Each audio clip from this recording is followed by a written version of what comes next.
Hello everyone, welcome back to my YouTube channel. आज हम लोग बेसिक इलेक्ट्रिकल इंजीनियरिंग स्टार्ट कर रहे हैं। तो उसमें जो बेसिक टॉपिक है पहला आपका, उसे कहते हैं इलेक्ट्रिक करंट। तो टॉपिक है इलेक्ट्रिक करंट। इलेक्ट्रिक करंट क्या होता है? Electric current is the rate of flow of electric charge through a conducting medium with respect to time. Time के अकॉर्डिंग किसी भी कंडक्टिंग मीडियम में से फ्लो होने वाला इलेक्ट्रिक चार्ज आपका इलेक्ट्रिक करंट का है।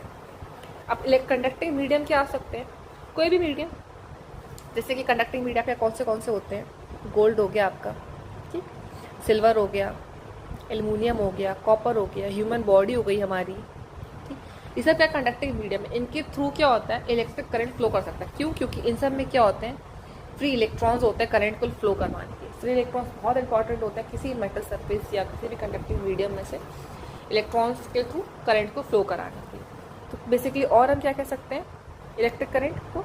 Electric current is the rate of flow of electrons in a conductor. किसी भी कंडक्टर में से फ्लो ऑफ इलेक्ट्रॉन्स को हम क्या कहते हैं? Electric current. और देख सकते हैं आगे, इसको एक और एनालॉजी के थ्रू बता सकते हैं जैसे कि किसी भी कंटेनर में भरा हुआ पानी जो है, उसका जो लेवल है हमारा, उसको हमने किससे रेफरेंस दी? वोल्टेज से। और उससे निकलने वाला जो पानी है हमारा, उसको हमने किससे, उसके रेट ऑफ फ्लो को हमने किससे तुलना की? करंट से। तो किसी भी कंटेनर में जो भरा हुआ पानी है वो हमारा वोल्टेज बताता है, और उससे निकलने वाला पानी हमारा रेट ऑफ फ्लो ऑफ जो हमारा पानी है, उसको क्या कहते हैं? करंट की तुलना से करते हैं। और आप इसको समझना चाहें तो और देख सकते हैं, जैसे कि जो हमारा यहाँ पे जो पानी का लेवल है, जिसको हम हाइट बोलते हैं, वो हमारा किसको बता रहा है? हमारी वोल्टेज को। कि कितना वोल्टेज का लेवल है, जैसे कि 5 वोल्ट है तो इसका मतलब इसमें 5 लीटर पानी होगा कम से कम, तुलनात्मक शब्द, ठीक। अब ये पानी इस पाइप के थ्रू कितनी रेट से निकल रहा है, कितनी रफ्तार से निकल रहा है, वो डिपेंड कर रहा है इसमें होल कितना है। अगर होल बड़ा है तो करंट क्या है? ज्यादा होगा। होल छोटा है तो करंट क्या है? कम हो जाएगा। तो ये जिस रेट ऑफ फ्लो से निकल रहा है हमारा ये पानी, ये क्या हो गया? हमारा करंट हो, ठीक। और ये जो पाइप की चौड़ाई और लंबाई है, ये क्या हो गई? रेजिस्टेंस हो गई। तो अगर हमारा पाइप मोटा होगा तो रेजिस्टेंस क्या है? कम हो जाएगा। रेजिस्टेंस कम है, इसका मतलब करंट क्या हो जाएगा? ज्यादा हो जाएगा। वहीं अगर ये पाइप जो है हमारा पतला हो गया तो क्या हो जाएगा? रेजिस्टेंस हमारा क्या हो जाएगा? बढ़ जाएगा। अगर रेजिस्टेंस बढ़ गया तो हमारा करंट क्या हो जाएगा?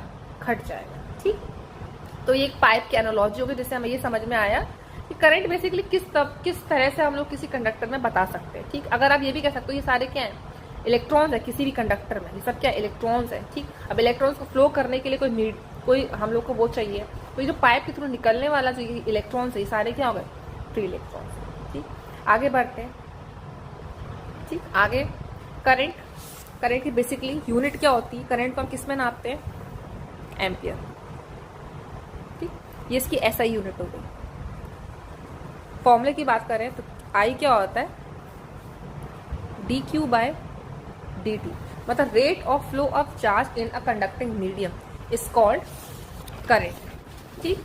और अगर आप टाइम को और छोटे रिस्पेक्ट में बात करें, जैसे कि अगर हम छोटे रिस्पेक्ट में बात करें, हम बोलें अगर टाइम टेंडिंग टू 0 है तो di is equal to dq/dt, ठीक। टाइम के रिस्पेक्ट, ठीक। वरना आप नॉर्मली क्या लिख देते हैं? I is equal to q/t। इसका बेसिक वो फॉर्मूला होगा। अब डायरेक्शन की बात करें, करंट हमारा किस दिशा में फ्लो करता है? करंट हमारा हमेशा पॉजिटिव दिशा में फ्लो करता है प्रोटॉन्स। मतलब अगर करंट इलेक्ट्रॉन्स का दिशा ये है तो हमारी करंट की दिशा क्या होगी? इसकी विपरीत। हमेशा करंट जो है वो इलेक्ट्रॉन्स की विपरीत दिशा में फ्लो करता है किसी भी कंडक्टर में। अगर हम इसको कंडक्टर ले लें, ठीक, और यहाँ पर एक वोल्ट बैटरी लगा दें, जैसे कि 5 वोल्ट की, और इसके अंदर क्या है? फ्री इलेक्ट्रॉन्स, ठीक। अब जैसे ही हमने पॉजिटिव और नेगेटिव वोल्टेज की इसमें बैटरी लगा दी तो होगा क्या? इलेक्ट्रॉन्स जो हैं वो क्या? नेगेटिवली चार्ज, तो वो क्या करेंगे? पॉजिटिव डायरेक्शन में मूव करने लगेंगे, बैटरी को अट्रैक्ट। तो पॉजिटिव टर्मिनल है बैटरी उसी तरफ अट्रैक्ट होंगे, मूव करने लगेंगे, और नेगेटिव डायरेक्शन से होते हुए वापस कंडक्टर में आने की कोशिश करेंगे, ठीक। तो वही है, इलेक्ट्रॉन्स का नेगेटिवली चार्ज है तो ये पॉजिटिव प्लेट की तरफ अट्रैक्ट हो रहा है। अगर ये पॉजिटिव प्लेट की तरफ अट्रैक्ट हो रहा है तो हमारा जो करंट है वो उसका जो डायरेक्शन है वो विपरीत होता है इलेक्ट्रॉन्स के फ्लो का डायरेक्शन है, जिसको हम कहते हैं कन्वेंशनल करंट डायरेक्शन। ये हमेशा हमारी अपोजिट होती है इलेक्ट्रॉन की फ्लो के डायरेक्शन के लिए, ठीक। इसलिए हमेशा याद रखना इलेक्ट्रॉन्स मूव तो कर रहे हैं बट इलेक्ट्रॉन का जो डायरेक्शन है वो हमेशा विपरीत होता है किसके, करंट के डायरेक्शन। एक चीज और, करंट का मेजर किससे करते हैं, एमीटर से। करंट का एमीटर से मेजर करते हैं, इसका सिंबल है। किसी भी सर्किट में ऐसा डिवाइस एमीटर लगा हुआ होता है जिसके थ्रू हम करंट को सर्किट में मेजर कर लेते हैं, और ये हमेशा सीरीज में लगा हुआ होता है किसी भी डिवाइस के, याद रखना। ये हमेशा किसी भी सर्किट में सीरीज में लगा होता है, इसके थ्रू हम करंट को मेजर कर सकते हैं। यूनिट क्या क्या होती है, मिली एम्पियर कह सकते हैं, ठीक। छोटी यूनिट जो हो गई हमारे करंट को नापने के लिए, ठीक। माइक्रो एम्पियर हो गई, मिली मतलब 10⁻³ माइक्रो मतलब 10⁻⁶, नैनो एम्पियर होगी हमारी 10⁻⁹।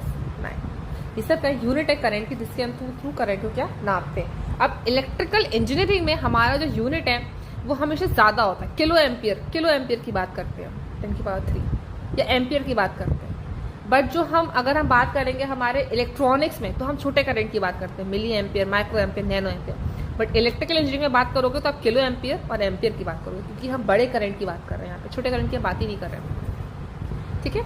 आज के लिए बस इतना ही, अगली चीज़ next video. Thank you. Channel को लाइक करना, सब्सक्राइब करना और शेयर भी करना।